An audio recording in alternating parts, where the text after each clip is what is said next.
Hello and welcome to All the Way Down. This is a special episode. This is episode 10. We have made it to episode 10. I am InvictvsNox. And as a celebration of episode 10, we're not going to talk about retro shit at all. No, not at all. It's going to be probably the newest releases we've ever tackled.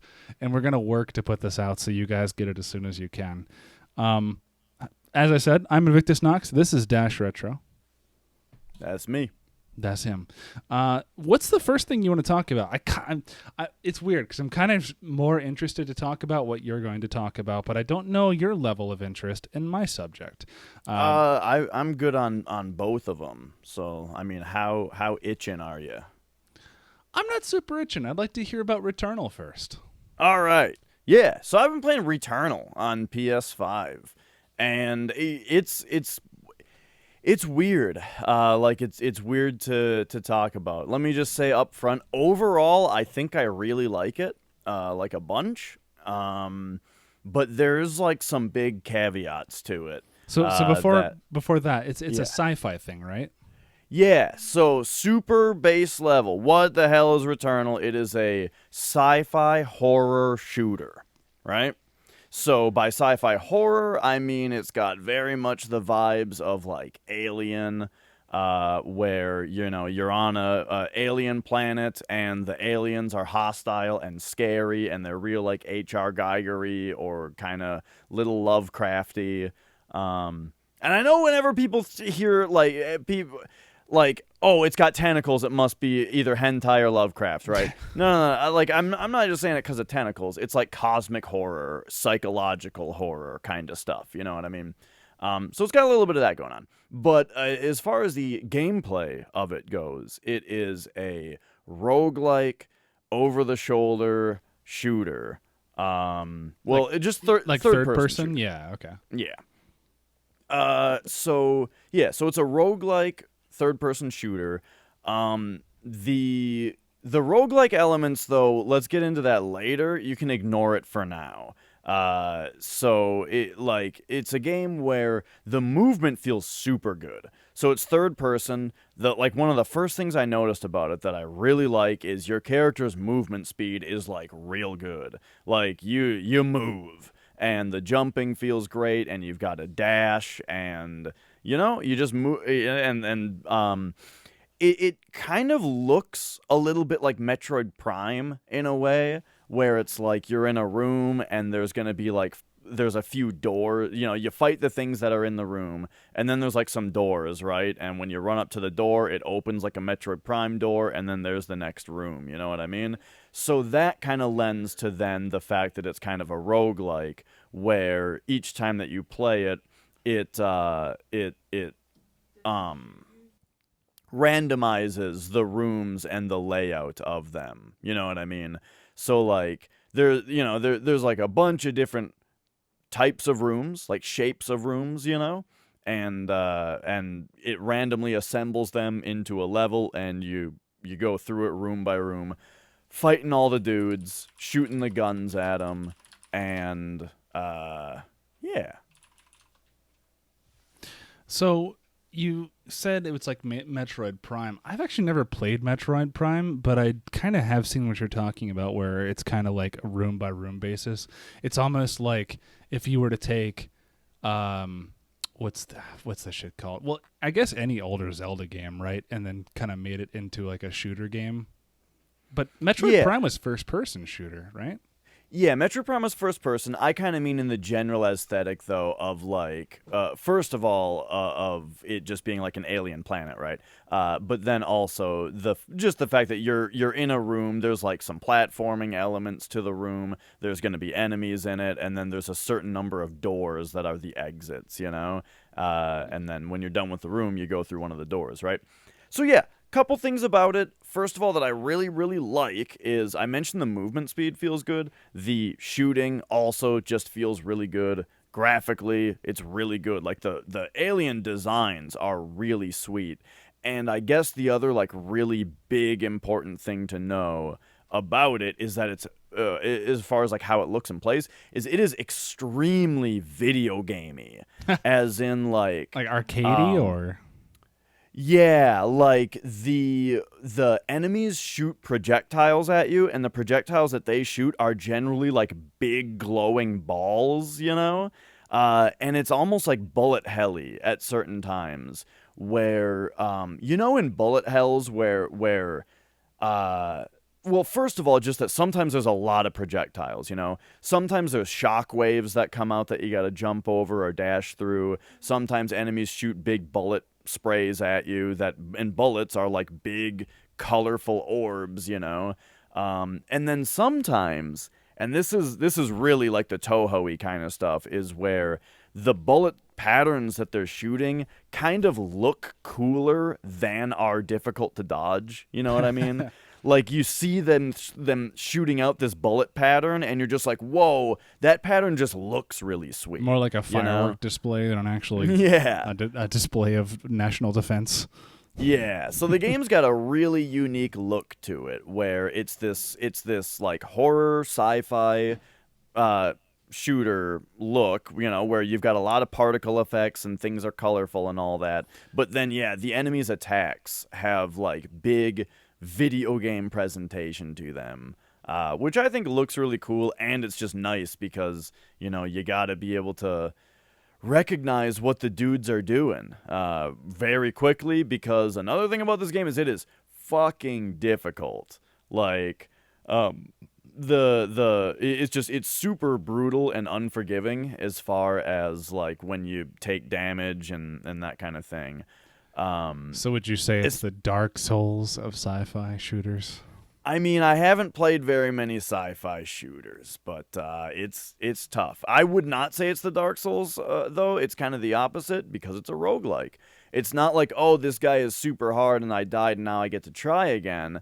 Nah, you got to start the fuck over when you die. Well, okay, so that I'm struggling to get context a little bit here. So it's a horror sci-fi, but if you could, without like it, spoiling it, could you explain the plot or at least the setting a little bit? Yeah, so it starts out where you crash land on the planet. And Why are you on the planet? You crash landed on it. Oh, well, I mean, like, yeah. You're following like a signal or something, you know? It's kind of that kind of basic setup. You're following the signal of the white shadow or something, I think is what they said. And then on your way down, something happens to the ship and you crash land, right? Now, less than a minute on the planet, you find a corpse of yourself. Is like what happens. Yeah. Fuck yeah. So it starts out like, whoa, that's pretty cool. And then it sort of becomes like it's got that little bit of the Groundhog Day kind of thing where every time she dies, she comes back and has to try again, right? And that's part of the story. However, there's a little bit of a twist in it in that it's not necessarily linear.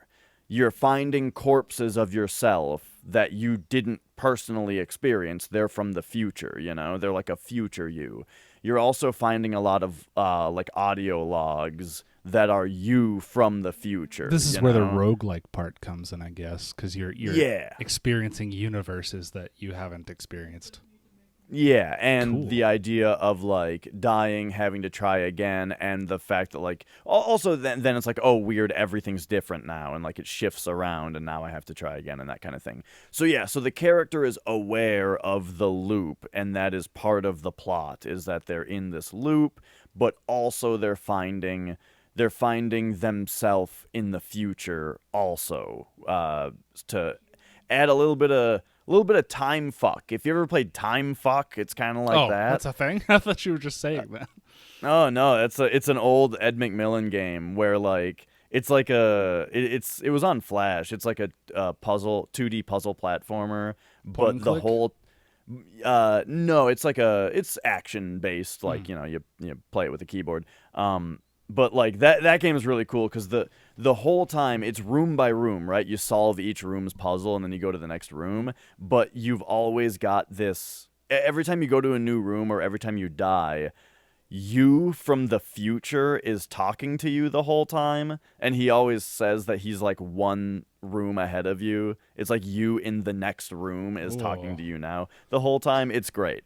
Ugh. But yeah, That kind of gives me so those weird vibes of when you were playing Portal and you find that weird side room where you kind of find the person who is not there anymore, but you see like tally marks scratched into the walls behind where you're yeah, supposed to see. It kind of reminds me of that. It's like, fuck, who was that? Why? When were they here? How long ago were they yeah. here? Is that me? Right. And like exactly, like it might as well be you because you Yeah. can imagine how similar their experience was. So yeah. So like all of that stuff about the game is really positive. You know, the controls are great. On the control subject though, I will say this game begs to be played on a mouse and keyboard. Oh, Playing it on a controller is kind of tough because of the brutal difficulty. There are enemies that swarm and surround you, and you're supposed to be like not only seeing but also responding to their tells of their attacks very quickly. So if a guy is behind you, there's like no way for you to see his telegraph in time, you know. okay. So like but like if you had a mouse to aim with, you could be checking your back much more frequently, you know what I Super mean? quick. Yeah, like I almost even wish that the game just had like a Resident Evil 4 or like old school Resident Evil style just quick turn button, you know? The whip around 180 degrees button. Was it the Uh R1 and R2? Or I'm sorry, L1 or R1? in Resident Evil it was just like hold back and press Oh, run or something and your there you character just whips around 180 degrees. But yeah, like I kind of wish it had that. But either way, I'm getting a little bit better at it because it's one of those things where I think that a lot of the discussion about the game right now is about how difficult it is, and I think part of that is just the fact that it's new. I don't think the game is as hard as people are saying it is. It's just that you need to learn the enemies and their mechanics. Partly because of the controls, partly and that kind of thing. It's like you need to learn to be able to predict all of the enemies. The first time that you see an enemy in this game, it kicks your ass because you don't know how it behaves, you know? And so dying is like a big part of learning in the game. steeper than normal Um, learning curve from the average game nowadays, then you'd say. Yeah, right. And especially because the game is framed in a way where it kind of feels like you're being punished more than you are in other games, you know? Right. Because of the fact that your run starts over if you die, you know? So yeah. That said, um, let's talk about the roguelike element for a minute. So it's different every time. In my opinion, though, like compared to some other roguelikes I've played, I'm not the expert, you know, but I don't feel like the runs feel as different as other roguelikes. Uh, Most of the rooms feel mostly the same, and you find the same rooms very frequently. No. And like the enemy variety is good, but it's not like amazing. So to me, the randomization doesn't really matter all that much, and it more just kind of feels like it's a sci-fi shooter that you have to beat without dying, you know? It feels more like that rather than like you can't play up the random elements because they're not there as much as other games are, I don't think. And here's like an example is like let's take The Binding of Isaac, for example, because we haven't heard me talk about that game enough. In that game, there are so many like wildly different items that your runs really feel different from each other, and a big part of the reason is that you'll find combinations of items that synergize in a way that like you weren't necessarily expecting when you got either of them. You know what I mean? So like you get one item that does one wacky thing, and you're like, okay, that's cool. I'm gonna use that. And then you get another item that does another wacky thing, and they work really well together. And this is just one possible synergy out of so many, you know, because there's so many items that do so wildly different things. In Returnal, the items are a lot more straightforward. they don't have very crazy effects. Like, the items that I've gotten so far are things like, first of all, there's stat ups, but they all gotta have stat ups. But then there's stuff like, I got an item that was like, when there are items in the game that are like pieces of heart from Zelda, where you collect a few of them and then you have more increase max your health. HP, yeah. Yeah, there's like an item that says now you don't need as many of those to increase your max HP. Okay, cool. That's great. There's an item that's like, now when you do this certain action, you get healed. Okay, now when you do this certain action, you get more protection. Okay, it's all just a bunch of stuff like that. So you never really find two items that are like, whoa, this is like a really crazy synergy, Instead, it's just like, I just got two really good items. You know what I mean? Yeah. So the randomness I don't think is very important in it, at least not yet. So what's the other thing that's like? Well, I am gonna talk about this other thing, but I'm gonna. So that yeah, that's how I feel about the randomness. Also, like the weapon variety, you see the same weapons a lot of the time. Like I feel like this game could use a weapon system more like Borderlands. How is that? I've I'm never not actually played that. I'm not a big fan of Borderlands, but like that game did a good job of making the different weapons that you find feel really different, at least. And in this game, what it is there's like 10 different weapon types, which is pretty decent. And then It's like each a real different. tournament. So let's say the rough numbers are like there's like 10 different weapons, and there's like 15 or 20 different like alternate fires, and those are randomly assigned. And so what I mean by that is like that one of the alternate fires you can have for your gun is like a beam that can pierce shields, right? And that can appear on any gun, So the different gun types is like there's a pistol, there's a shotgun, there's a rocket launcher, there's a machine gun, there's a rifle, right? There's all that kind of stuff. Grenade launcher, all that. And then these alternate fires, like this one's got the beam, or this one's got the tracking missiles, or that kind of thing. Those are randomized. They can be on any gun, right? And then there's also other things that they can have, like this gun leeches some of the health, right? So you get healed randomly when you shoot things. But those are unique to the weapon types. I don't think that the leech rounds can appear on any weapon. I think that's specific to the rifle. So yeah. So it does feel like you're getting different weapons, and it is exciting when you find a weapon that's really cool and it does all the things you like. Oh, it's my favorite weapon type, and it has good stats, and it's got this augment on it that I like, That is exciting.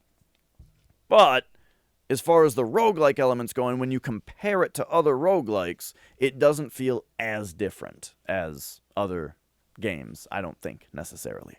Okay, so yeah. why is this a roguelike? Why do you, when you arrive on this, when you crash land on this planet and you find your corpse, why do you then, what's your mission? Why are you in space to crash land there to begin with? So, forgive me that I'm bad at following stories in games when I first play them. So specifically in games that are very gameplay focused. This is a video game. This is very gameplay focused, And so in games like this, I find it kind of hard to pay attention to the story fully, especially because this is the kind of game where I'm going to be watching a Twitch stream while I'm playing it, You're going to be watching a Twitch stream while you're playing it? Yeah. Why? Yeah, I mean, like, why? Because it's a game. It's a game that I'm gonna you're sit just down saying and relax. it's like you're gonna be watching a Twitch stream and just playing a game generally while watching. I thought you meant like you had to be watching a stream of it while you were playing it or something. Oh no! I just mean this is the kind of game that I'm gonna be relaxing watching a stream while I'm playing it, right? Yeah. So like when audio logs come up and stuff, I'm not listening to them because I've got a Twitch stream going and that kind of thing, and I'm playing a video game, So I just pulled up the story if you want me to read a quick bit of it. Well, from what here's what I picked up from so the I'd be afraid of spoilers on something like that Well, yeah, for that's the thing. people It's just the listening. wiki. I'm only going to read the first paragraph. Well, go for it, and then I'll see what I remember out of it. Okay. Stop me if you hear spoilers. All right. Disobeying orders, Astra Corporation explorer Celine Vassos attempts to land on the off-limits planet of Atropos to investigate what she dubs the White Shadow signal, which somehow seems familiar to her. Okay, so that's what I was saying earlier when Yeah. you said like, why are you on the planet? I do remember that. So yeah, she there's the signal from the White Shadow. She attempts to land on the planet. I forgot about that detail that it's forbidden for some reason. Yeah. And So it then, says, oh, sorry, go ahead. just then, yeah, she crash lands, time loop time. Yeah. And then it says, unable to contact Astra, Celine explores the planet and is shocked when she comes across corpses of herself. She learns that every time she dies, time seems to loop back to the moment she crashed, sending her back to her starting point. In addition, the planet seems to change with every loop, and she also experiences vivid but random visions. Yes. So that's part of the game that's kind of cool, is when you die, the dying cutscene and the starting over cutscene is like, it seems like they've got like 100 clips that are like 0.2 seconds long, and they play you 5 of them. You know what I mean? So you just get like all these weird images, right, that all kind of are symbolic and tie into the story overall. Weird. Also, another thing that's kind of weird and cool about the game, but it also ties into one of the problems of it, is that there's no menu.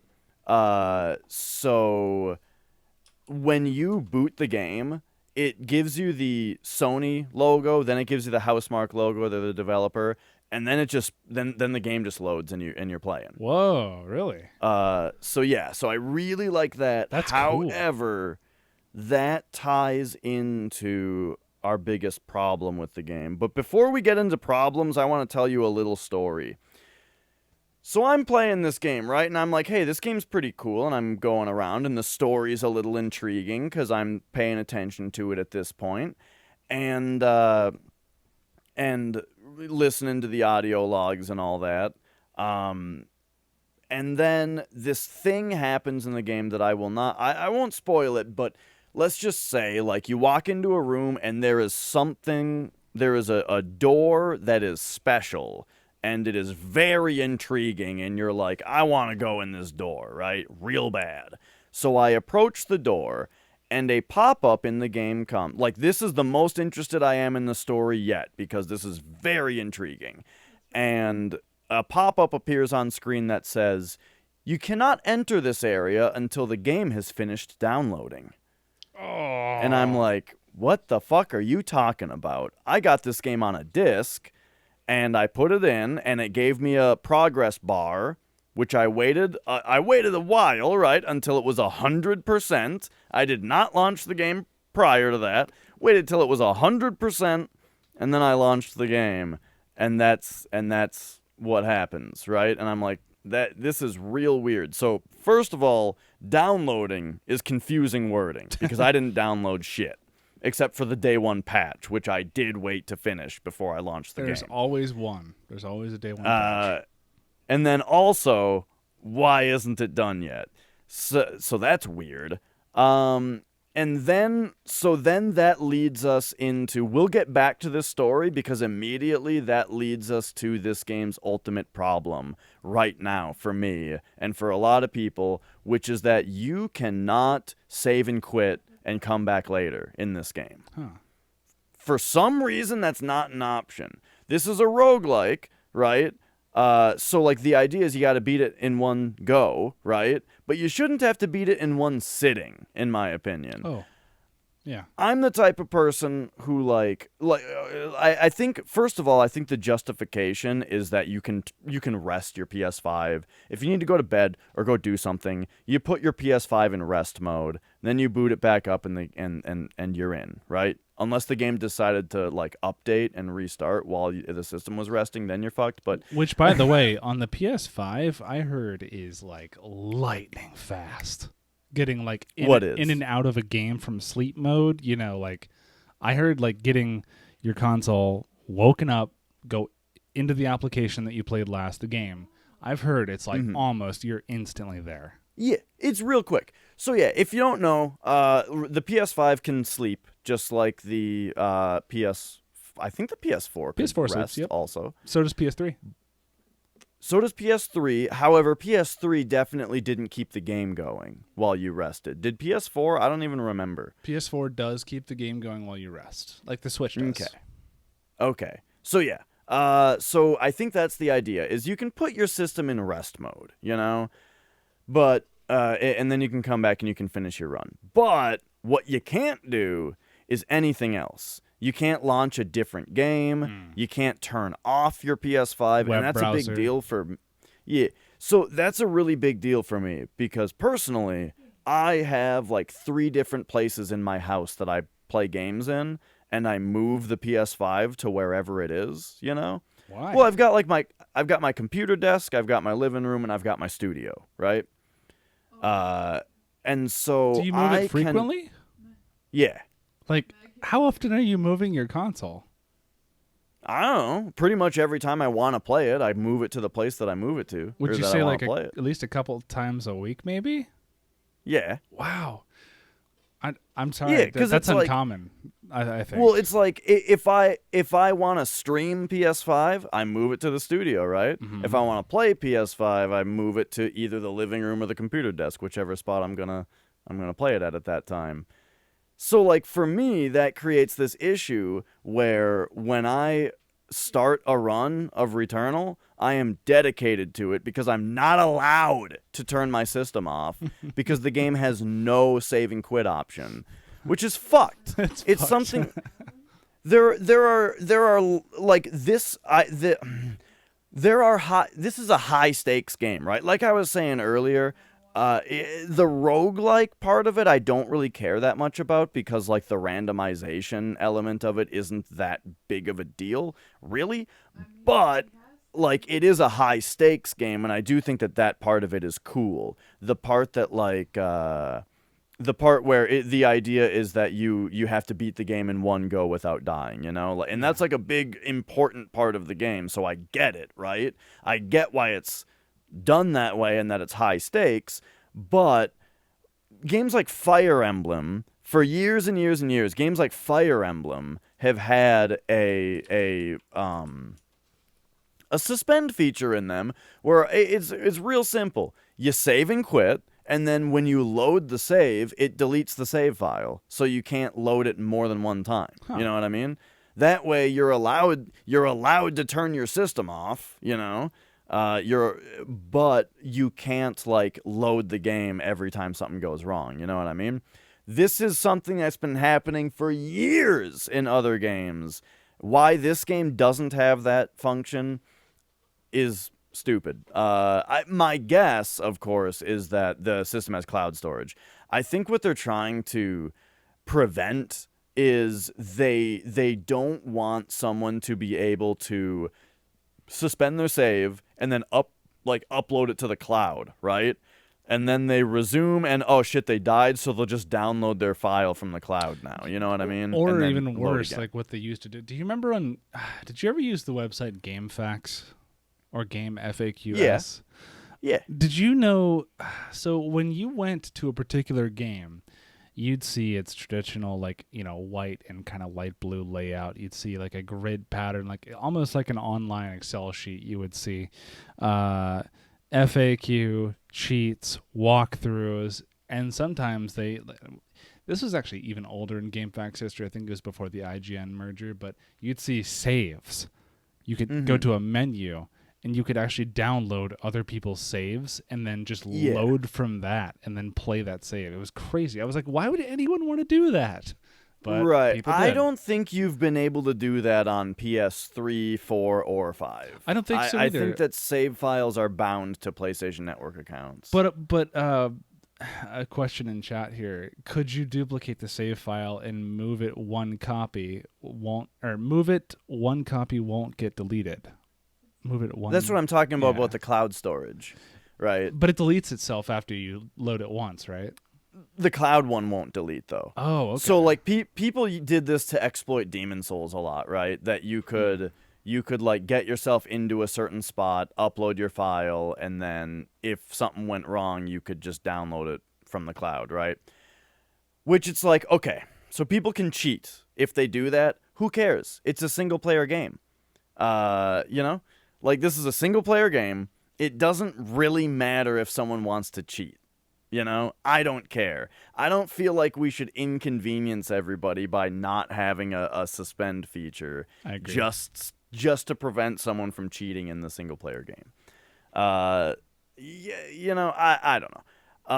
Or like what I wish is that maybe the PS5 could have some kind of feature where the developer could decide whether or not a save file was uploadable to the cloud in the first place. Like just have the suspend file be a certain type of save file that you can't upload, you know, or something like that. That'd be a hell of a lot better. You know what platform does that? The Nintendo Switch, and everyone hates it. Everyone hates the fact that that Nintendo has cloud storage for the Switch, but some games don't let you use it. What? And I think the reason is for this idea that you can't like revert stuff back for things that are important. Like I think Splatoon 2 is a game that doesn't let you use cloud storage, and the reason is that you could use it to manipulate your online stats, you know? So they just said, you know, you can't use cloud storage for that game.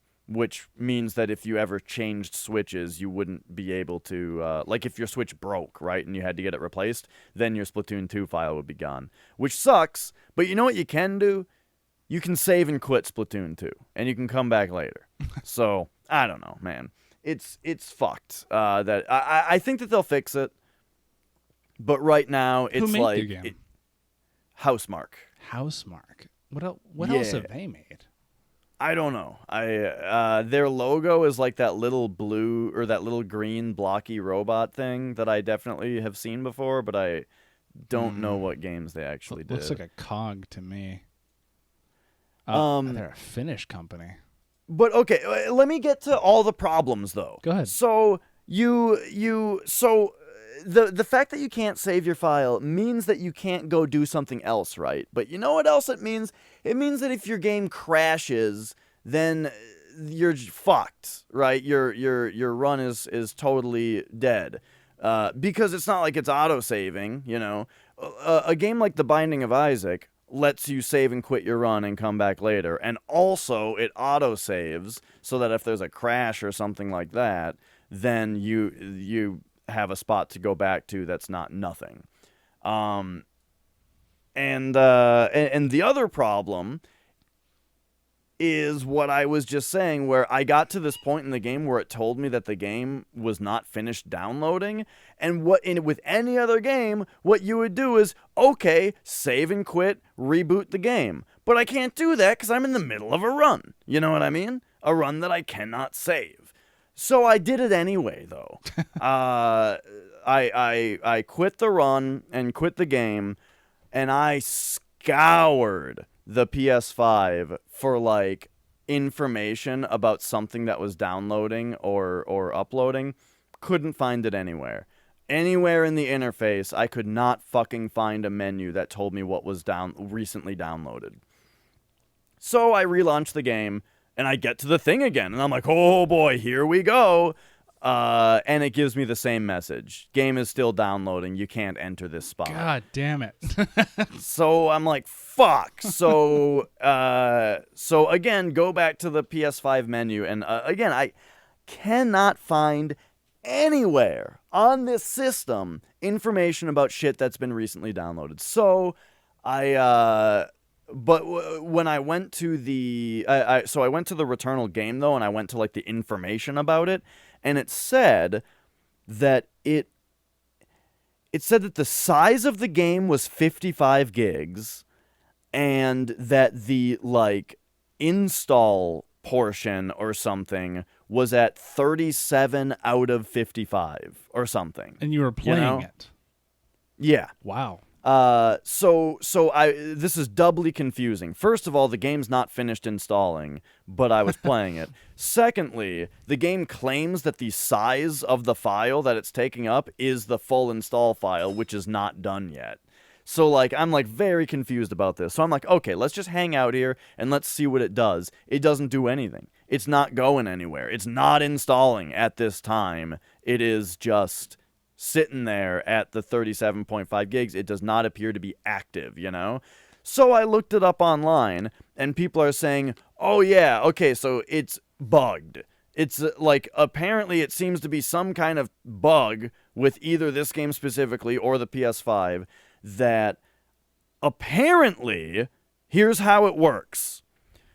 The game installs, and and that's the progress bar that you see, right? And it gets up to 100%, and then it completely disappears with no indication that there is actually a super secret second install going on of the second half of the game, which if you launch the game during this time, it will bug out and will not fully install. And during this time, though, so I had to delete the game and then take the disk out and put it back in and get it to start installing again. And then it turns out that only during the install does the super secret menu about things that are being downloaded pop up, only when there is an active download happening. So you can't go to the menu to see all the things that are completed. It has to be active. So I put the disk in, and while it's installing, now there is a menu that tells me what's downloading. So I go to that, and okay, this menu informs me, yeah, there is an install going. You can see the little notch of where the game, is playable. And then there's a whole rest of the install bar. So basically, yeah. Basically, like, the first, one of the first, like, really cool things that the game's story tried to do just, like, fell flat on its fucking face because of this weird PS5 thing, where the system was just the most, I don't know, just extremely unuser-friendly and buggy and shitty. And yeah. I have to say that is one thing I'm glad you brought up, because it's a pet peeve of mine too. Because while I do think modular executables, while I do think modular programs are cool, where I can go into the game, I can look around at the menu, I can change settings, all while the game is still being installed. I can do something. I can be productive while I'm waiting. That's the coolest thing, because one of the biggest problems with games later in the generation of gaming is load times, because of either, optical disc read speeds or just the bottleneck in your network just to download a fucking update or something. With a game that lets you play it while it's still installing, you run into issues like where where I'm playing something like Samurai Showdown, which for the PS4, it's the new modern reboot of the franchise. It'll let you play it. It'll let you go into practice mode. It'll let you play. I don't think you can play online, but practice mode, like, which is generally what you do the first time you jump into a fighting game. You get the rust shaken off for a little bit, and then you start playing people. You go into practice mode, and then you go, all right, cool, I'm all warmed up. I'm going to go play with the big boys now. You go into multiplayer, you go online. It says online unavailable until update has finished installing. And then you go, fuck. And then you go, fuck even harder, because then you realize the update is likely a game update, which is a balancing thing, which is usually like they added a new character, so every other character has to have a small minor change to them so that it balances a little bit with the new character and makes it so that it's not underpowered or overpowered at the day of release. So here's the thing. You want to go practice to fight this new character, right? You go, okay, I've seen this thing on YouTube. I've seen their mediums. I've seen their normals. I've seen their grabs. I've seen their command throws. I've seen how they kind of function. I'm going to start practicing because I know it's the first shit I'm going to encounter when I go into ranked. And then you realize the update's not finished, and you just played a character which technically does not exist. Because that character no longer exists in that meta, in that iteration, in that version of the game. So it's like, okay, well, maybe I know, what my normals are still, and maybe I have a little bit of rust shaken off of just my motion reflex, but nothing I did technically actually matters if I'm trying to understand and fight the character that I was training to fight. You know what I mean? It's bullshit, and it gets in the way of that. So in a story-focused game, I can see it not being as big of a problem, just annoying because you get to a loading screen. But in other games, it can cause serious problems. It's cool, but it's going to cause problems. Yeah. Also, like, oh my god, the PS5 interface, dude. Like, when I deleted the game and started to reinstall it, it gave me two separate bars where the top one was the game where it was bisected, so it gets halfway done, then it's like ready to play, and then there's the second install that has to finish that you have to wait for, or it'll bug out apparently. And then the second bar, right underneath that, is the day one patch downloading.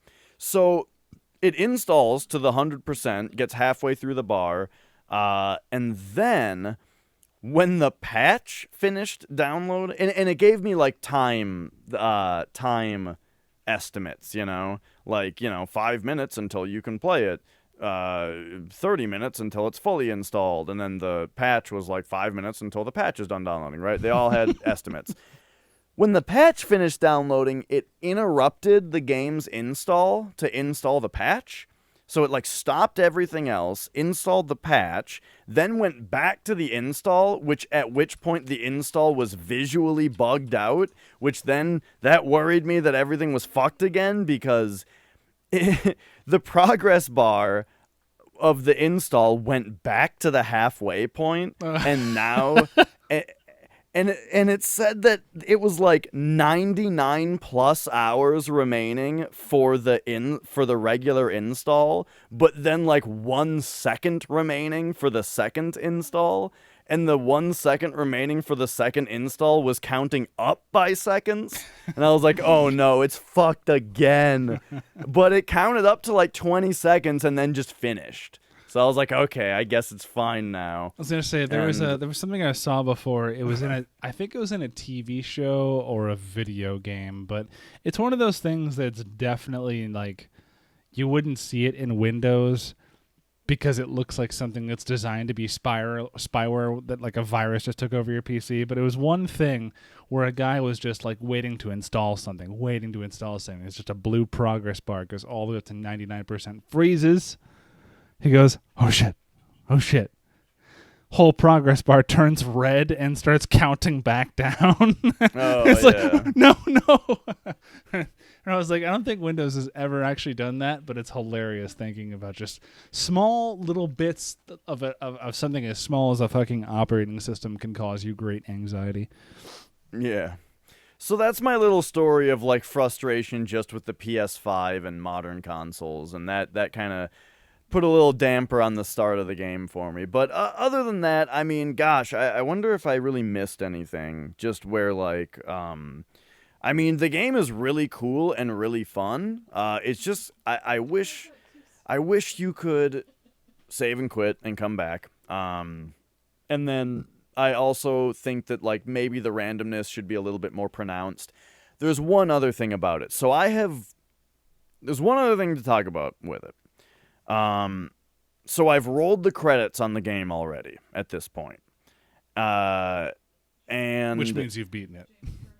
Yeah. It's so the game is $70, right? Whoa! It is a yes. It is. Sorry, PS5. I forgot. Yup. Games are $70 now for PS5, and at this point, I do want to play it more. It's not like I saw the credits and I'm just like, beat it. Yeah, like I'm gonna play it more. But the thing about it is like, so I'm gonna talk about Binding of Isaac again, but in Binding of Isaac, there's like 15 or more characters, and and each of the characters play differently. And beating the game with every character, the pathway in that game like splits in different ways, and beating every different path with every different character unlocks different items, you know? So like so you and there's a progress thing that's like, here's what you've done with this character and here's what you've done with this character on the character select screen. So you have this really good incentive on top of the fact that, like I was discussing earlier, the random elements are way more pronounced and runs feel way different. With like increased Also, difficulty or that partly increased difficulty, but also just like your items are so different each run that it feels like a different run. You know, you have to adjust your playstyle and stuff. Gotcha. And your strengths are in different areas. So also on top of that, though, in Isaac, you've got this really great incentive to keep playing, where you're like, I want to do all the objectives with all the different characters to unlock all of the different items to then appear in later runs, you know? And that's a huge part of the game, and that's what gets you to just do run after run after run after run after run. Also, if you play Isaac slowly, a run is like a full successful run all the way down is like an hour and a half long, you know? High end. Like high end, it takes an hour and a half, right? I neglected to mention, and this is also a very, very important part of the you can't save and quit. Both of my victorious runs in Returnal so far have been over 4 hours long. Whew. Like this game, so you have to beat this game in one run without dying. That's cool. It takes 4 hours, maybe, depending on how fast you play. That is like way more. What do you do in these? Like, okay, so explain to me. You say it's kind of like Metroid Prime, where it's like door by door, room by room, third person shooter. What's going on? Are you walking through like a cave, or like are you seeing what kind of monsters are you seeing? You know.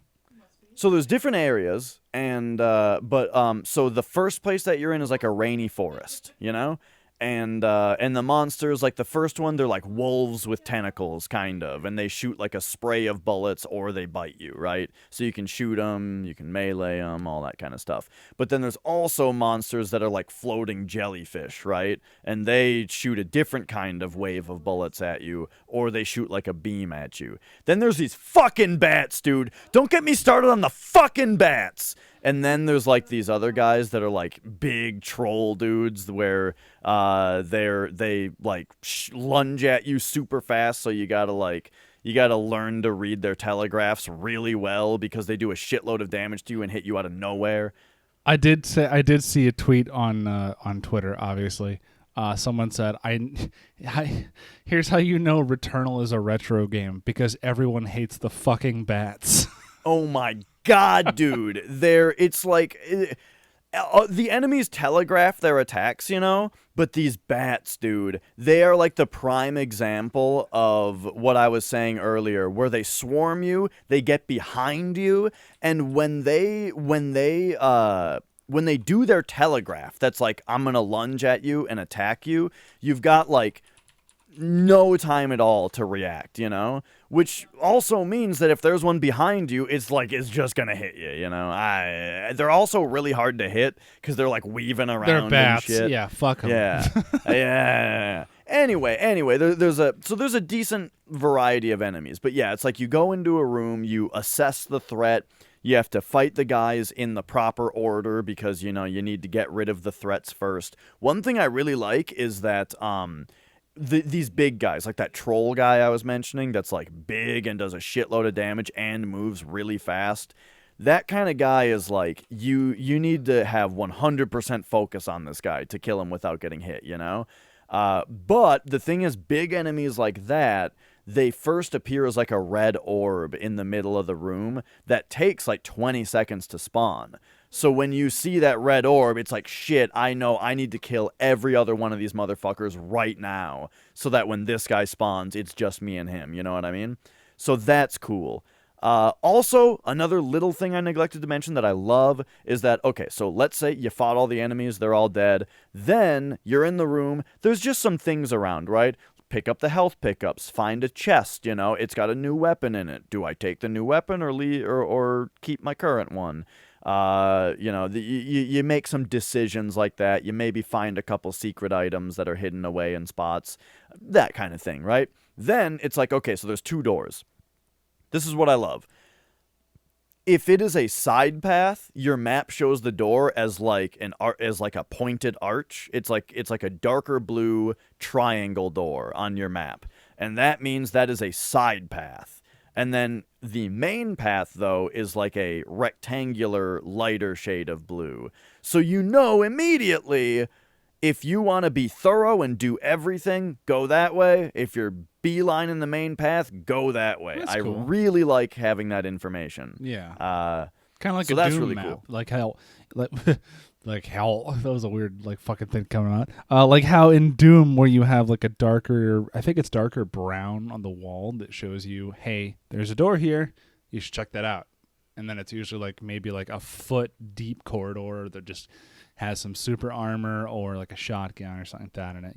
Something you can see, but for that it's more about secret items and not necessarily secret paths. But there are tons of those, especially in Doom too. So stuff like that. Yeah, so I love that about it, but that's your basic gameplay is that you fight the dudes in the room, you kind of search the room for some secrets, then you go to the next room. Some rooms are more like obstacle coursey, where like here's a room that's just got some lasers that are sweeping and stuff, and you just kind of jump through them and platform through them and that kind of thing. There's usually like a risky spot that's hard to do, but you'll get some extra money there. One thing also that I neglected to mention about the gameplay, and this is why people probably think it's like you're hearing a lot that maybe it's too hard, is that the game like really heavily rewards you for never getting hit, which also in turn makes it feel like you're getting really punished every time you get hit, which is through this adrenaline system. Every 3 enemies that you kill without getting hit levels up your adrenaline, and you can get it up to level 5. And each level of adrenaline makes it so that as you shoot, you also shoot out these like homing missiles that kind of home into dudes and hit them. So you're more powerful. Also, they give you like bonuses. There's like a mobile level game 1 that does that. That same exact thing. Yeah. So also the game though, it's got like Gears of War active reload. Remember that? I never actually played Gears of War. So when you reload, a bar fills up. Oh, Alien Swarm has this also, I think. A bar fills up to represent your reloading, right? But there's this notch in the middle where if you hit the trigger when the bar is in that notch, you instantly reload. The reload is done, right? So by doing a little timing, which is tough. Sorry, I'm hiccuping because I ate a really big dinner. So while you're like jumping around trying to dodge all these enemy projectiles and shit while you're reloading, then you also want to like time this bar on this notch to get an instant reload and that kind of thing. Anyway, the first level of adrenaline just like makes that notch bigger, The second level makes it so you can see where enemies are through walls. The third level makes your melee stronger. Then we get big. Fourth level makes you start gaining 50% more experience. Which just, well, by experience, I mean weapon proficiency, which affects like how good of weapons drop for you. And then the 5th level makes you get 50% more money, right? So you are heavily rewarded for never getting hit, which makes it all that much more brutal when you do get hit. So yeah, that's your basic gameplay, right? Then at some point though, you'll find the key that you bring over to the big door. The big door has the boss behind it. You fight a boss. The bosses are really cool. Like the bosses look, God, there's this one boss that's like, he's like a big plant dude, and he's like playing a big plant organ when you find him. And like he turns around and he looks fucking cool, and then you like fight him while he's like playing this organ, Like little and the organ is like, and the organ is like shooting these big colorful waves of bullet hell projectile patterns at you and shit. Like, dude, the bosses are awesome. How are So the then, graphics on PS5? Like, is that something like super visually stimulating? I guess that happens. yeah. Like that's kind of what I was talking about earlier, where it's like sometimes a lot of the bullet patterns kind of look cooler than they are hard to dodge. You know what I mean? Yeah. Shit looks really cool in the game, and there are lots of particle effects. It runs at 60 FPS, which is something that I love about PS5 so far. Is that like we're back, baby? You know, we're back to 60 FPS games, which feels very good. God, I So yeah, hope. all that kind of stuff is great.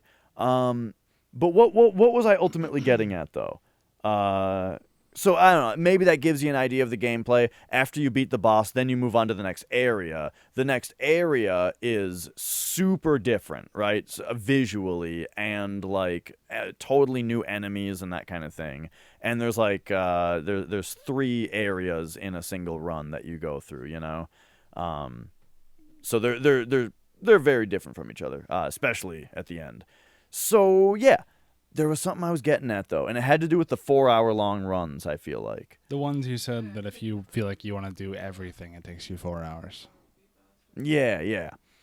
Do you? So Is it like when you die, you lose everything? That kind of thing. yeah. So what you keep though, there is some big stuff that you keep. Oh, this is yes. Thank you for asking, because this is something I wanted to talk about. This game has almost like Metroidvania elements to it, though, which is very weird for a roguelike, I think. Actually, I've never played Dead Cells. I've heard that Dead Cells is this way also. But, at first, there's a lot of shit you can't interact with. Here's something that's underwater. I can't go underwater. This guy's got a shield. I can't break the shield. There's a spot for a grappling hook, obviously. I don't have a grappling hook. When you get these pieces of equipment, those stay with you. So that's something that's actually really cool, where it's like, I find the grappling hook, and then I died, right? Like key And so, pieces of kit. So, yeah. So it's like, fuck, I died. I got to start the run over. But now I've got the grappling hook, and there's grapple points right away, you know? So, like, when you do the first area again, it feels different because you have more movement options now, and you can access more power-ups and that kind of thing, and kind of get you going faster. So yeah, so you do keep that stuff. But like your weapon proficiency, which is that's what decides like the quality of your weapon drops, as well as like your max health and that kind of stuff. All that resets. So yeah. So, okay, this is what I was ultimately getting at, and this is why I was talking about The Binding of Isaac and how, like, that game incentivizes you so well to play it over and over again. I don't know what this game has that's like that, you know? There's not different characters to play as. When I beat the game, I didn't unlock a new item that I can find now or No anything like that. incentive for you to do it again, really. Yeah, like, I do want to play it again just because the game is fun, you know? So I'm still playing it a bit just because it's fun to shoot the aliens, you know? Not even like a different character or anything like that. Right, like the playing it through a second time, like I'm gonna get different items that, like I was saying, don't feel super different, but they are different. I don't know, like I want to play through it again because it was fun, and that's good. That's the best thing you can say. But I don't know how long that's going to last, because I don't feel as incentivized. I don't know what the game does to keep you coming back, because like some of the random stuff that other games have just isn't there. And the process of unlocking new items isn't directly tied to like you beating it. It's more tied to like, I don't know, you found it, I guess. There is one kind of intriguing thing, which is that all of the items have like a research bar on them, which I think has to do with like how many times you've picked it up or how many enemies you've killed while you've had this item in a run or something like that. And the thing is, you can go into your logs and you can read about all the different items, and for some fucking reason, it doesn't tell you what they do in this menu. When you pick up an item, it tells you what it does. You find the item, and it's like, hey, this item makes it so that you regain your health if you have adrenaline when you shoot dudes. And you're like, cool. But then if you go into your database and read about the item, it doesn't say that. It says but what it does do is it gives you like a little bit of like flavor about it, about like scientifically how it works or something a little bit. And then it's got this research bar. And there's a couple items that I've filled the research bar on, and what that seems to do is it adds like a paragraph of text to the bottom of that item description that doesn't have anything to do with that item. but it seems to be part of a larger whole. Like it literally started, like it starts mid-sentence, and says like 5 sentences. That's just like a story, and then it ends mid-sentence. And the start and the end of it have like a weird code, like equals / caret asterisk ampersand, right? And then the end of it, has like has like another code. So I'm guessing if you fully research all of the items, then you can match up these codes, and you'll be able to piece together this like larger story, right? Which is probably really cool. And I guess that's a thing that the game does. But yeah, that's all. So basically what my point is I think the game is really cool, and I'm going to play it more. But like for most people, I feel like $70 is probably too much, but I don't know. Yeah. I can't see myself paying $70 for a roguelike game, like no matter how it would really depend on how it plays out, I guess. Yeah. Do you want to talk about my game? Yeah, for sure. Cause yeah, like $70, like Isaac is worth $70, because I don't know how you do it, but a lot of the time, I think a lot of people like to subscribe to the $1 per hour rule, where for $70 you should get 70 hours out of it. I've heard people say that. I personally don't love to talk about that. I don't even really like to talk about money all that much, especially when like some of the games, like I just played Castlevania Rondo of Blood, right? Yeah. And I paid a lot more than $70 for that game. Yeah, you did. Right. But like that was worth it, So that's why I don't really like to talk about money all that much, but I think for most people, that it's going to be a tough sell. Yeah. How would you rate it though? Out of how many dashes out of Nox? I mean, if money is not part of the conversation, I would recommend that you play the game. Let me put it that way. I recommend it. It's fun. The movement feels real good. Shooting the dudes is fun. I think the idea that you have to beat it without dying is really cool, and it makes the boss fights and stuff feel like really intense. And it promotes an idea where like you don't really get attached to things very much. I do have one more point of criticism, sort of, which is that there's this one item in the game that I think is way too overpowered. I wonder what they're going to do with the balance on the game. There's this one item that says that it heals you for 5% of the damage that you deal per adrenaline stack, which is way too much. Both the runs that I beat were completely carried by this one item. Because, like, as long as I didn't play, like, complete ass, I would get to adrenaline level 1, and then every shot that I hit enemies with healed me. And, and one, like, really cool mechanic about the game is that every single health item that you find on the ground to heal you, if you are at full health, gets converted into one of those pieces of heart. So if you are running around with full health all the time, you are heavily rewarded by having your maximum health significantly increased. And that's really cool. But that's what I'm saying is, Makes this item just this item just healed me way too much, and I was like, I don't know if I deserved it, but I beat it. I didn't deserve this. Yeah, but no. yeah, so that's Returnal. I recommend that people play it. It's really cool and fun, and it feels good to play. Nice. Maybe I'll wait for it to be one of them free PlayStation Plus downloads or something. Which I'm sure it will, because pretty much every launch title for a console is free at some point, I think. Yeah. And sorry I keep bringing up more things, but on that note, you know what is interesting to me is that people aren't talking about the price very much.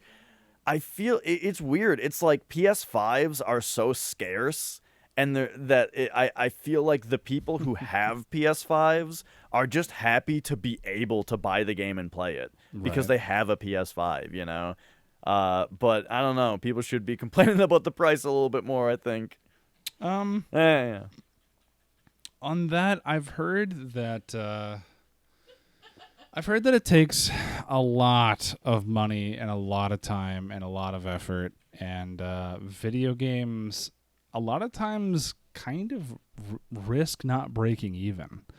So, like, from what I've heard, it's actually kind of a miracle that it took this long to get to $70 games, given how much can go into some of them. I don't really know that I have too much input on that, because I do typically like to side with game developers in general. But then there are some game developers that aren't so good to listen to, namely like people who, create those Patreons to crowdfund a game but then spend all the money on hookers and blow.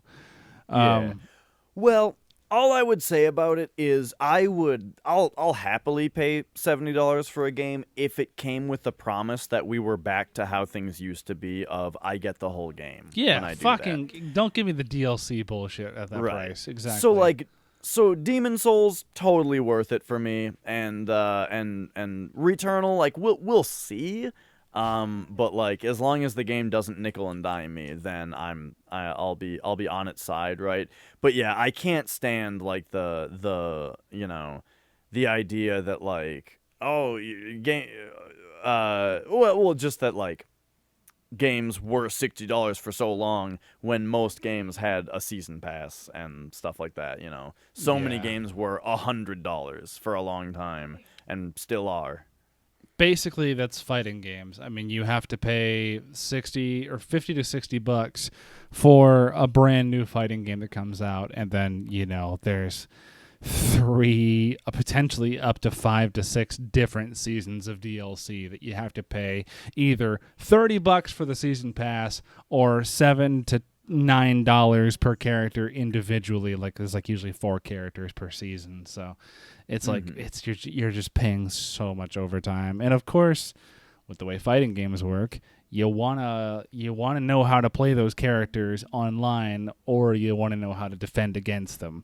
So you need to buy them and to go into practice mode with them, and get your ass beat by them in practice mode, so you know how they work. It's important, and they squeeze every penny out of you. It sucks. Yeah.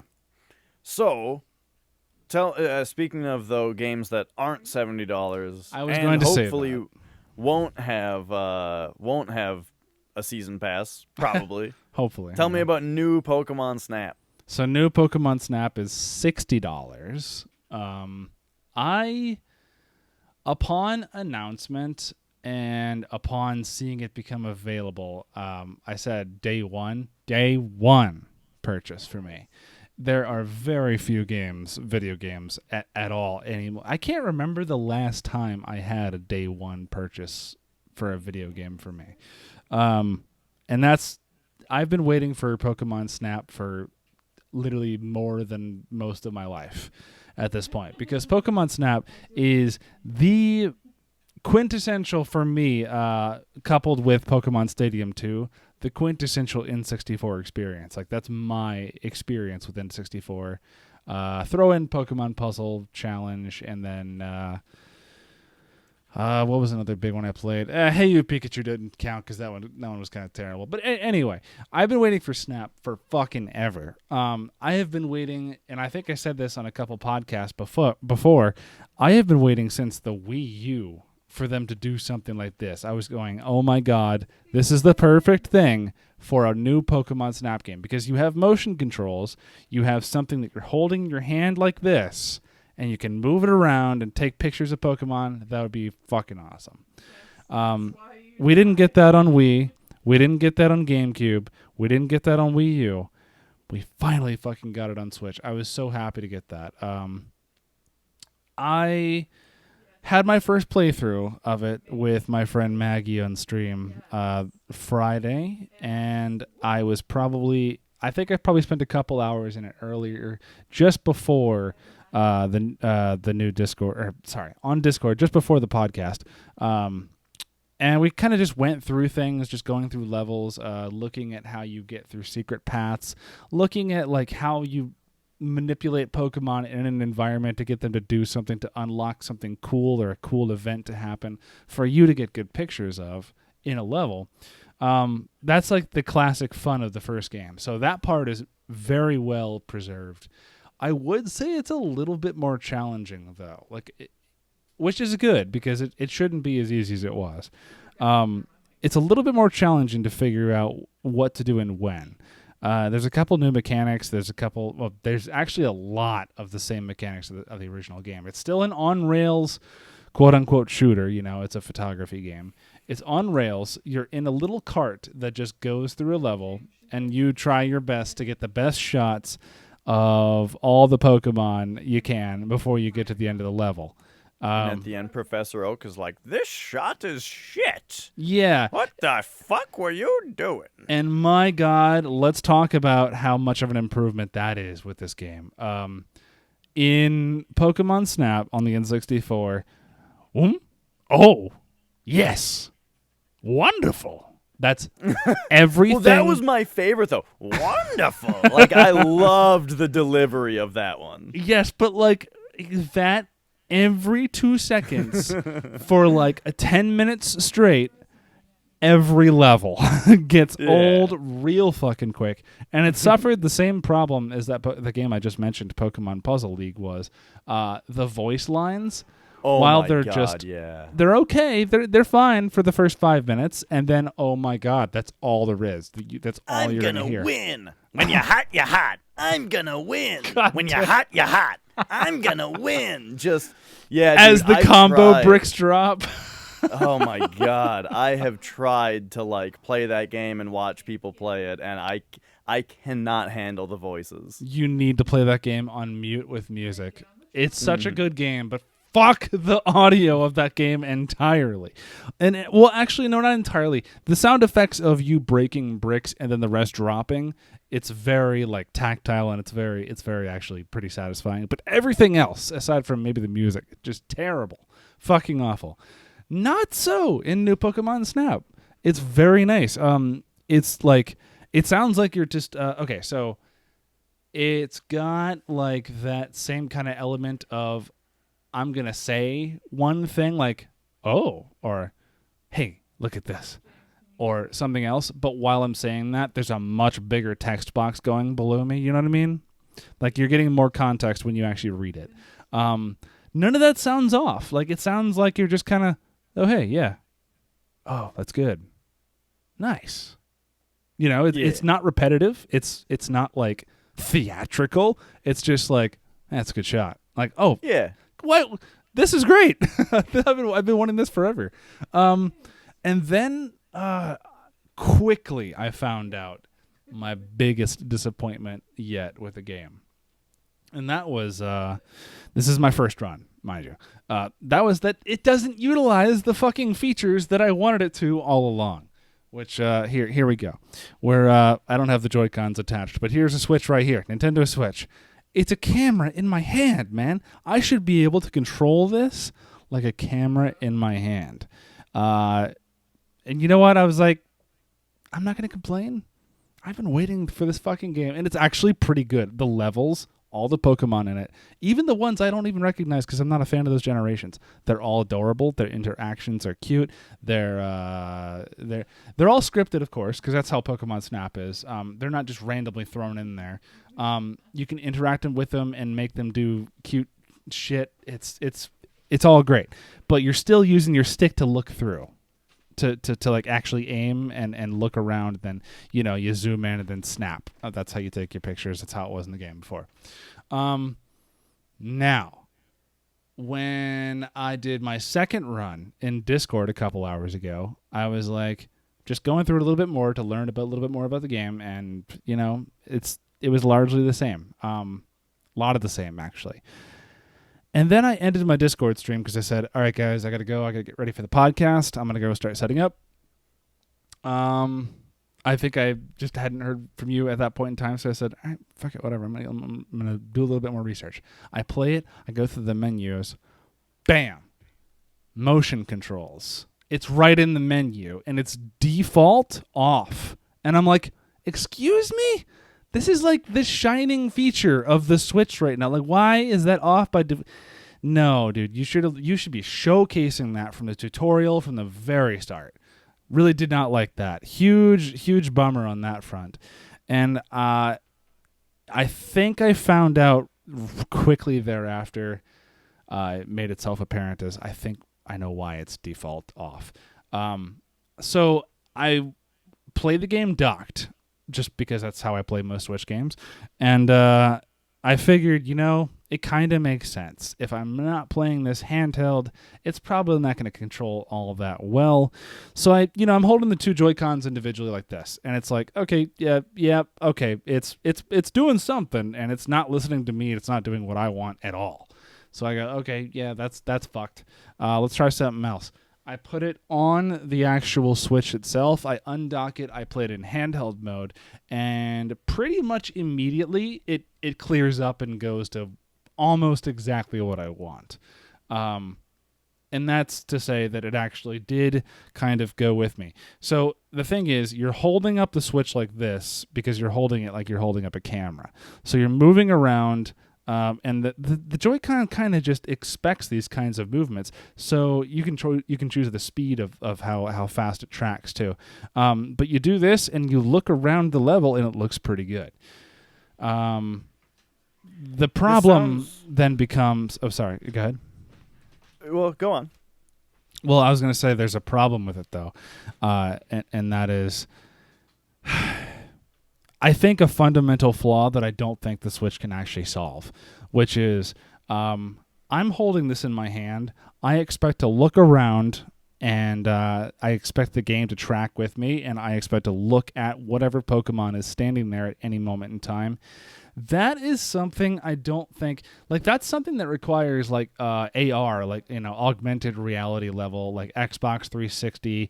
infrared dot camera motion tracking kind of stuff that I don't think the Switch is necessarily capable of.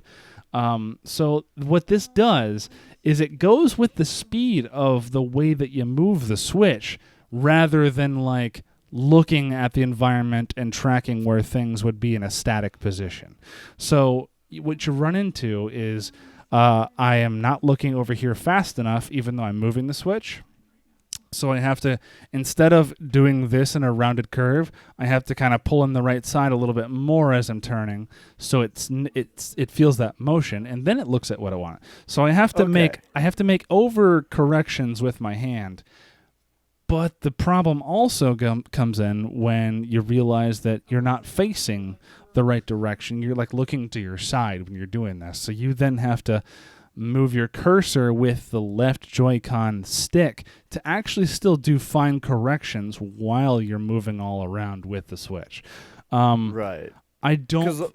Sorry? What I'm thinking is like the ideal situation is that this is a game where you're sitting in a cart going down a track. So you should be able to sit in a spinny office chair and spin around on your office chair, looking up and down and play almost like you're in VR at that point, looking around with the camera. And you're saying when you turn, it's not 1-to-1. Yes, exactly. It's that's the best way you could put it actually, because when I'm thinking of it in like terms of off-roading gear differentials, axle turns per actual turn of the wheel. Anyway, yeah, it's not 1-to-1 because in VR you'd have it affixed to your head, and if you look to your right, you're gonna look to your right, and you're gonna look back. You're gonna look back. This has no way of doing this, so I don't think it's fair to knock the new Pokemon Snap game and the Nintendo Switch for that. I will say it's a little bit of a bummer. Because it's just what I've been dreaming of after a long time. But I will say, after like playing it for a couple hours and then discovering that the option is available for me to try, I was beyond happy to see that, because even though it's not ideal, it's something I wanted and envisioned very, very from the very beginning of Pokemon Snap. So it's pretty cool that it's there. I can't say I'm a fan of it, but then I tried something else too. I did what I took the Joy-Cons off the Switch, put it back in docked mode, and then I put it in the stock Joy-Con controller where you can like slide it in and then use it as kind of like a shitty Pro controller.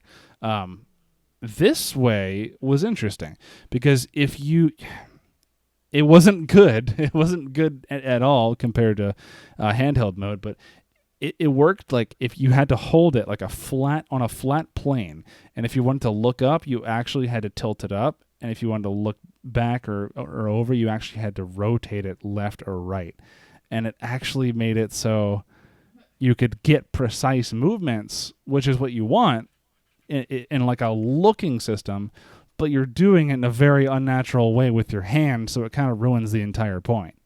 Yeah. I think a lot of people like that though, like doing your macro movements like with a stick, and then your fine adjustments with your wrists on the gyro. I know some people like playing it that way. Yeah, and maybe it's just because I have so little experience with it. Again, because they hid it in the menu. Maybe that's why, and I'm just not attuned to it yet. I'm generally not super good with motion controls. Like I said in one of the previous episodes, one of the best things ever I found about the DualShock 4 is when you click the right stick, you can use it to motion control and toggle around a keyboard faster than you could if you could just select them. Loved that as like a mouse cursor.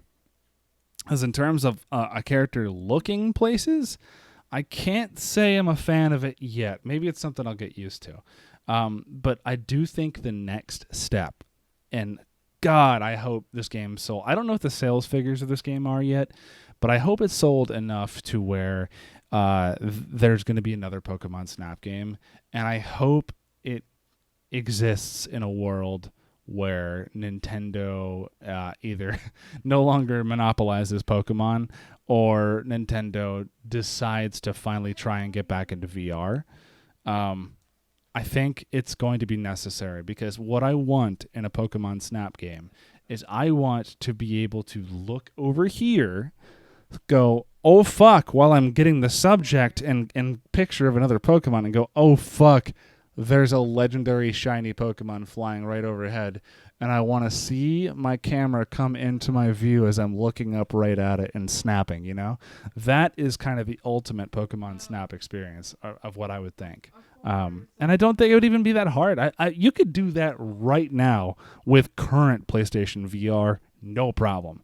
Especially with this game, too. Like, I would love for someone to crack new Pokemon Snap, and they probably couldn't port it to VR, but like port it to PlayStation or something and make it so you could just run it. I guarantee you it would run like a PS3 game, just because it's a 3D Switch game. It's not going to look like the newest, latest, greatest, but $10 difference. I bet Returnal looks a lot prettier than the new Pokemon Snap.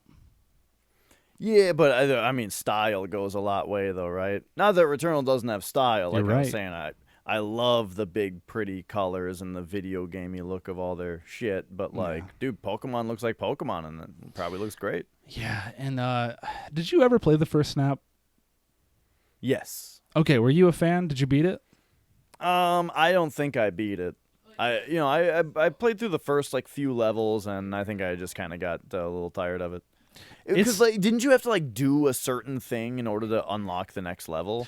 Yes. So, spoiler alert. The game is beatable in 2 hours if you know what you're doing.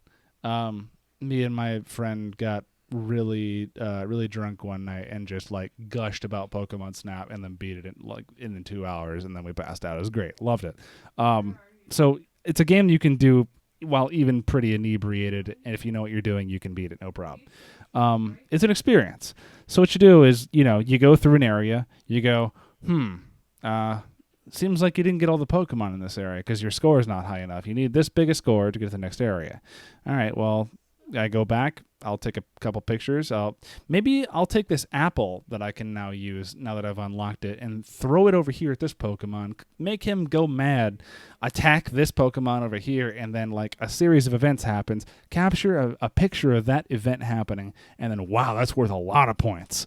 Yeah, and then you get enough points, you move to the next level, rinse and repeat, and then you wonder why you can't progress. And it's like, oh, wait a minute. In the level, you can manipulate some other event that will block your path, explode a wall over here, and a bunch of rocks will cave in, and whoa, now there's a cave you can explore. So you have to actually unlock the next level by interacting with the game itself. So you have to be good at like the core part of what's fun about the game in order to get more of the game. And it was just addicting as hell, and I loved that. And that's preserved here. There are secret tracks that you can follow, but to be honest, I've gotten on one and it wasn't that fruitful. Like I got a different angle of a couple Pokemon that I got already from a different part of the trail. I haven't gotten to I've gotten to 4 of the islands so far, but and that's also pretty cool because there's different islands. It's not just one big island now. So there's exploration. There's a little bit more complexity to the Pokemon you see around. There's day and nighttime versions of every map, so that's pretty cool because different Pokemon are out at different times. Different Pokemon hibernate and look different when they're sleeping. It's really cool. They really explored the idea of how can we take someone on a real safari of what a Pokemon island would look like. How can we make it in depth? How can we make it so you get more points by getting more interesting photographs of them at different times doing different things? They did that pretty well. Again, the thing I don't like is, well, okay, there was one thing I didn't like, but I'm not going to say it because it does involve spoilers. But the thing I don't like is that it seems like in other ways, it really didn't build upon how the core function works of you're just on rails, you take pictures. It seemed like you lost functionality, actually. Because in the original game, if you're just trying to go through a level again because you want a certain picture of in a certain area, and damn it, you're gonna get it this time. What you can do is you can hit on the N64 controller R1, and then you kind of fast forward, quote unquote, but it's really just your little buggy speeds up on the tracks, so you're quote unquote sprinting to where you want to be. This game removed that entirely. Maybe I just haven't progressed far enough to unlock the mechanic. I don't know yet, but I have met a character that will seem familiar if you've played the first game. And that seems like I progressed at least a little bit further enough into the story to discover a core mechanic like slowing down or speeding up your movement. But again, it also adds other things too. Like one of the cutest things about Pokemon Snap was let me get the cutest shot I can get, or just skillful shot, and then what can I do? I can go to Blockbuster and then put my memory card in a thing, and it'll spit out that photo as a sticker. I could put that on my binder for school. Holy shit! Fuck yes. So they kind of for a long time in my life, the only time that I played Pokemon Snap was at Blockbuster. Oh, you played it there? Yeah. Oh, interesting. Okay. Well, you owned an N64, right? You've owned every Nintendo system. I didn't have a 64 until I was like 14 or 15, probably, or maybe how old are you now? 13, 30. You're only 1 year younger than I am. 13. Yeah, you got it just one generation. You got it in the PS2 era, right? Yeah. So I didn't. Go ahead.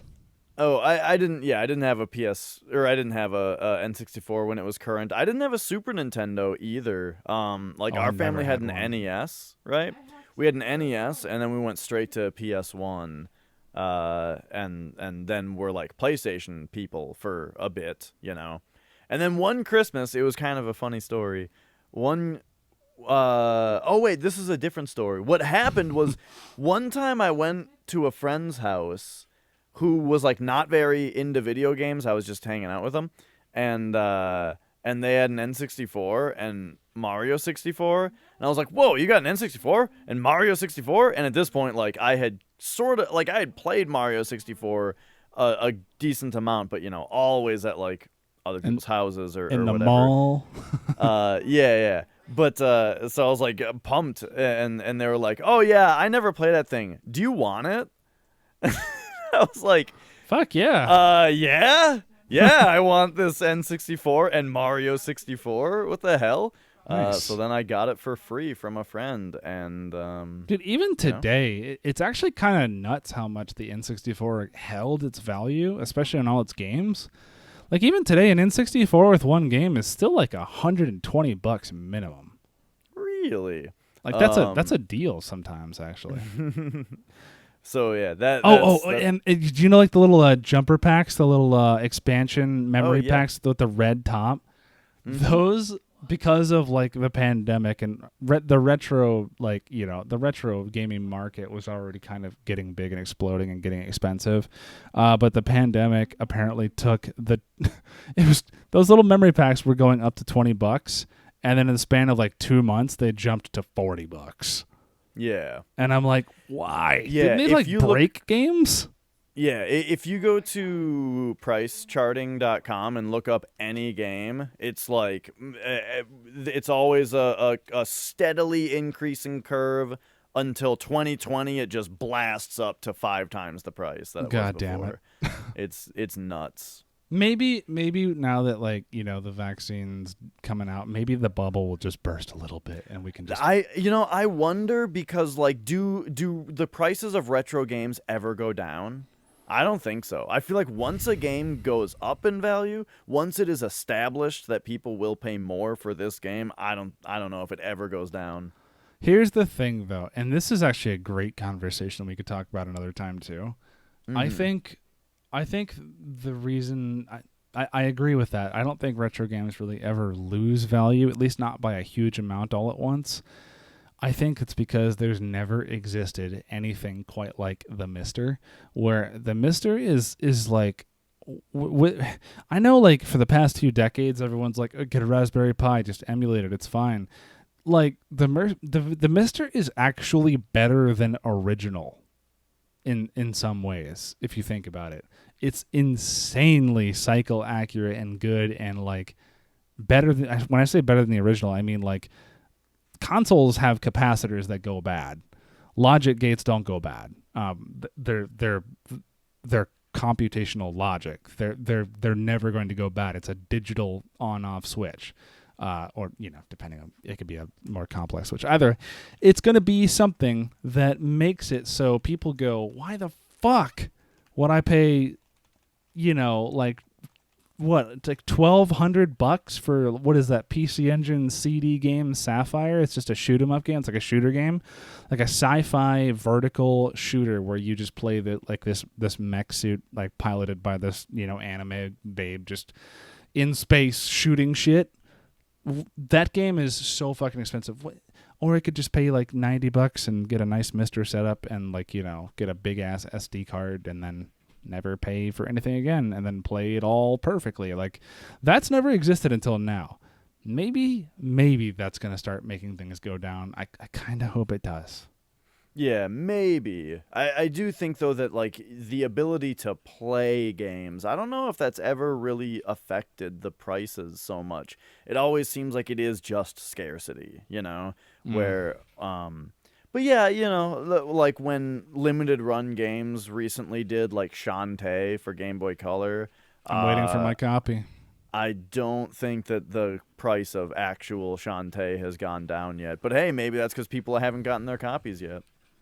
Yeah, true.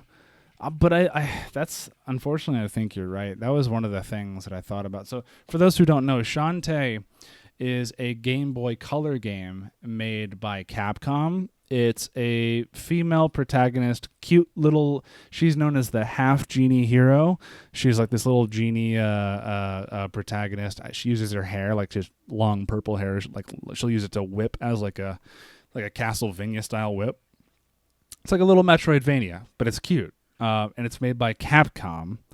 So two big things going for it, and it's on Game Boy Color. The problem is it was released like a year or two into the lifespan of the Game Boy Advance. So this game came out after the next generation of handheld already started, and it didn't sell too well because of that, and they didn't print very many. So this one Game Boy game is worth like $500 fucking dollars, just cartridge alone, not like any of the packaging, not the booklet involved. $500 for a little Game Boy game. So limited run games, thank fuck, got the rights from, I think it was either WayForward or Capcom themselves. Well, Capcom published it. I think it was WayForward who made it. So they got the rights from WayForward to publish it on the Switch and make their own new Game Boy Color cartridges, and that's what I'm waiting for. I didn't buy a Switch version. I just wanted to play it on the real thing because I could put it on my GameCube and play it on stream still. Plus, it's just cool that there's new Game Boy games being made. I mean, this is not a new Game Boy game, but the fact that I can get a game for my console that came out in to the year 2000, and a game just came out that 21 years later, and I just plug it right in and it works, and it's fucking it's just a great experience. It's really cool. So Modern Vintage Gamer, he actually just unveiled that he worked on the port to make that game on the Switch. So that's pretty cool too. A little bit of trivia there. But limited run games, they make that game. I fucking hate to admit it, but I think you're right. I don't think it's going to take that $500 price tag down.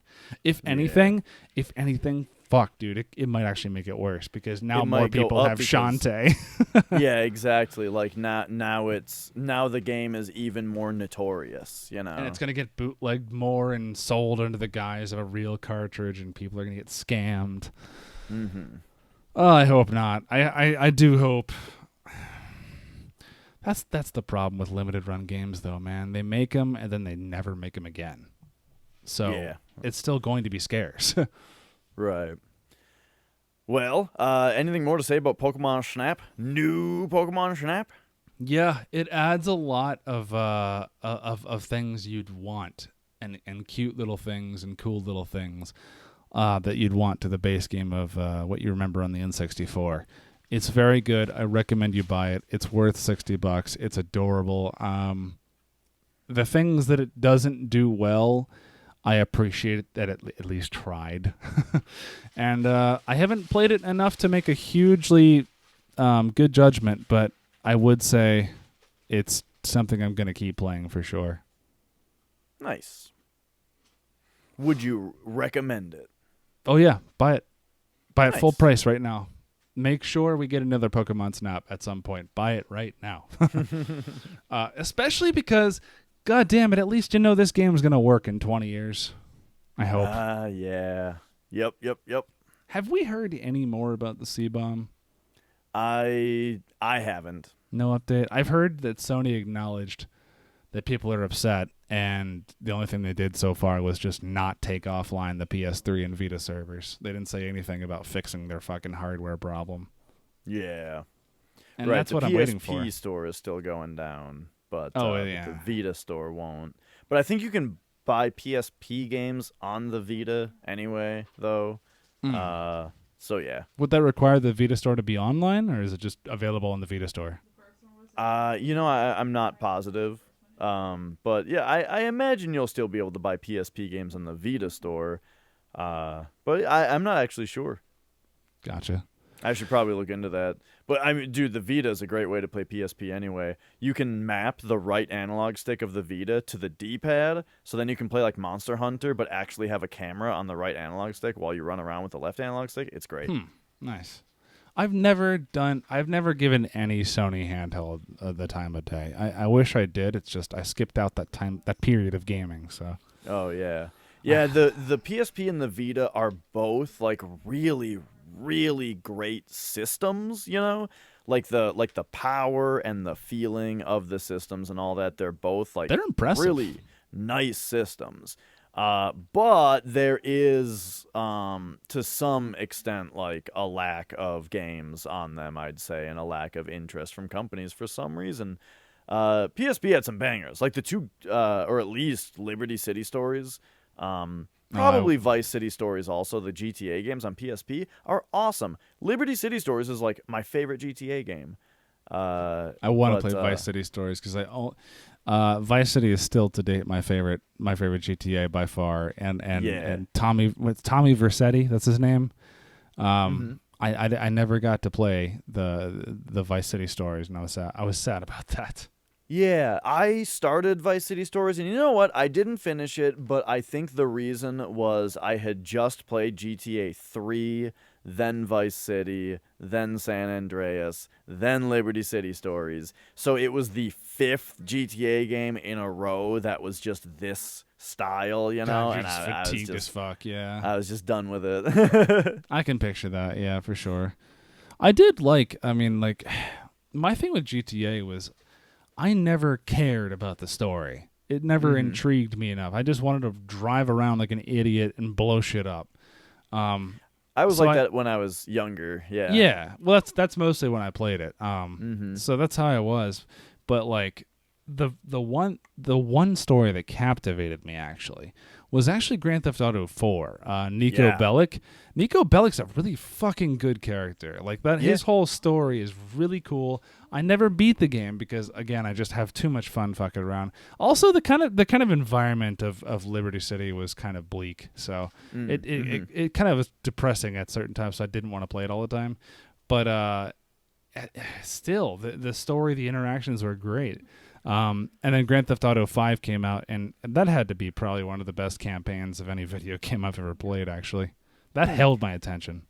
I had a similar thing with 4, where like when I was younger, I loaded up GTA, you know, put on the cheats, and just got the cops after me and ran around and blew stuff up, right? But then, when GTA 4 came out, I was a little bit older, you know, and I got that game and actually really enjoyed the story of it. And since then, I've gone back and I've played every Grand Theft Auto game preceding 4 now. Even 1 and 2? Even 1 and 2. And you know, I like the series quite a bit. Did you beat 1 and 2? I didn't beat 1. I didn't like 1 very much. Me either. Yeah. I beat the first like level of it or area or something, and then got to the second area and was like, oh, it's just more of this, and you know, I was done with it. Can I tell you a 2-minute story about that? Yeah. The only time I ever had any experience with Grand Theft Auto before the 3D era was at my mom's boyfriend's house at the time. He was a computer nerd. He had a Windows 98 PC I could play games on. So he had that, and I played this top-down game called Grand Theft Auto, and I was like, oh, whoa, this is weird. It's all just like these little rectangles. Those are cars? Oh, shit, yeah, that's a cab. Hang on. Oh, that's a blue car, and there's a van. Okay, I get this. I'm walking around, and I'm like, oh, cool. So I hit the space bar. Dude runs up, pulls the guy out of the car, gets in his car. I'm like, oh, shit, he can drive around. This is cool. And then I crash into, like, a bridge, like a train bridge, right? And I go, okay, that's hard. I'm going to get out of there. And I got cops chasing after me. I go, fuck, gotta run. I run up this little area of stairs to go up near this bridge. I run across the bridge thinking, oh shit, maybe the cops won't get me if I run across the bridge over here. And then I'm running, and I hit the tracks. Like, I was running alongside the tracks, and then I touch the tracks. I get on the train tracks, accidentally crossing over. My character turns into like a tiny little blip of static electricity, like bzzz, and then he died. It says, you died. And I was like, this is the worst game I've ever played. I was like, fuck this game. Before the 3D era, my like Grand Theft Auto story was the GTA 2, the PS1 version was rated teen for some reason. So my parents actually bought it for me because, you know, even like adults knew what Grand Theft Auto was and that it was bad, right? But this didn't say Grand Theft Auto on it. It It said had good GTA cover art too. 2. Yeah, it said Yeah. GTA 2, but the cover art of that was actually pretty good. if I Yeah, the remember. cover. I mean, it was just like a car with like a sniper scope on it or something, Yeah, something and like or like a target mark on it, and it was called GTA 2, and it was rated teen, and yeah, my parents were just like, okay, you know, it was like $10 on the shelf, maybe 15, and so yeah, I played the hell out of Grand Theft Auto 2 when I was younger, just because of that. I remember them And looking very similar, 1 and 2. How big of an upgrade was 2? huge upgrade. So GTA 1 is a complete arcade game, you know, where you spawn in and you just get points by doing crimes, you know, and when you complete a mission, all the missions are like one shot, you know, where it's like you start the mission, and if you beat it, it increases your score multiplier, and if you lose it, you lost the mission, and then it's gone, right? And you have to try again. It's almost like a roguelike. And that's how it is. You do a run in GTA, you know, and you just Yeah. try to get up your score multiplier, and then cause havoc to make points and try to get more points, right? That's the whole game. GTA 2, first of all, the graphics are a little bit better. There's like things are more defined in it. There's drop shadows on things, which makes things look more 3D and better. Huge improvement on the camera. Were they is one technically thing. isometric? They weren't isometric, were they? No, they were straight up top down. Yeah. But the big difference about GTA 2 was that it was not run based. It was like actually a world that you could save your game in and come back later. And when you failed a mission, you could go back and try it again. You know. And so it felt a little bit more like a story where you had to actually do these missions, you know? And the other big thing was that there were factions. So every area had 3 factions that you did missions for, and you had to get your reputation up with them. And they had like a Pokemon fire, water, grass wheel type thing where it's like if you murdered members of this gang, it would give you reputation for this gang, and it was like in a circle, you know. So you had to like manipulate your reputation with certain gangs to get it high enough to unlock their missions, and then you did their missions to get money and you still raised your multiplier and all that, but like it felt a lot more personal, where it was like for these different gangs that you wanted Your to side actions with. had a little bit more consequences, and it was a little bit Yeah. more complex, yeah. It felt like it, yeah, and you know, there were more like characters and stuff, and so yeah, I liked GTA 2 a lot more. That game is hard as fuck though. Like it is janky in a way. It's one of those games, like it's funny how when people talk about difficulty of games nowadays, because the PS1 was a real rough generation in some ways, and it set the stage for a game like Dark Souls to take over as like the hard game, because the thing about PS1 was that games were hard because they sucked a lot of the time. You know what I mean? Like games were For just PS1, fucked. Yeah. Like you would die in games and just be like, what the fuck even happened? You know? It's like The Driver 3. Yeah, and like that was just a huge part of that generation and stuff, you know. So yeah, GTA 2 had some jank and was very difficult because of it, but yeah, there you go. Indeed. Do we have any other things we want to talk about? I don't think so. I think I got everything out about Returnal, really. Yeah. Yeah. I think I haven't done enough research with new Pokemon Snap yet, but overall, very positive. Highly support the game. Highly support updates to the game. DLC even would be pretty cool. I don't think I have anything other to say other than thanks you guys so much for listening. If y'all are here at episode 10 with us, we're probably gonna see if we can push the 2 episodes before this out, like now, just so we can push pro Pokemon Snap propaganda ASAP. So Yeah. So hopefully you're listening to this not too long after we're recording it here. Yeah, which by the way, do you still want to do like a, week by week Tuesday release after I'm this? not sure. Okay. Yeah. Because I'm torn between the idea of as soon as possible versus scheduled, Yeah. Also, another thing we talked about before, but this is not pre-recorded. One of the things we talked about before Well, was it is now. If you're it Well, is yeah, pre-recorded if you're listening to this on YouTube or Spotify indeed, or Apple Podcast, whatever it's called. I wanted to be more pedantic, but I couldn't think of a way. Yeah. Damn it. That just derailed my train of thought. Fuck. Thanks for listening to us, you guys. That's what I was going to say. We talked right before this, before we started, about possibly streaming this on our YouTube channel, which is where we've been uploading the video portion of the podcast as well. If you guys watch later, we may just start streaming from that channel. We just gotta figure out, I guess, the specifics of getting that done. Yep. All right, guys. Thanks for watching. I am not DashRetro. He is DashRetro. He can be found at DashRetro TV on Twitter. On Twitter, and DashRetro on Twitch, obviously. When are you live?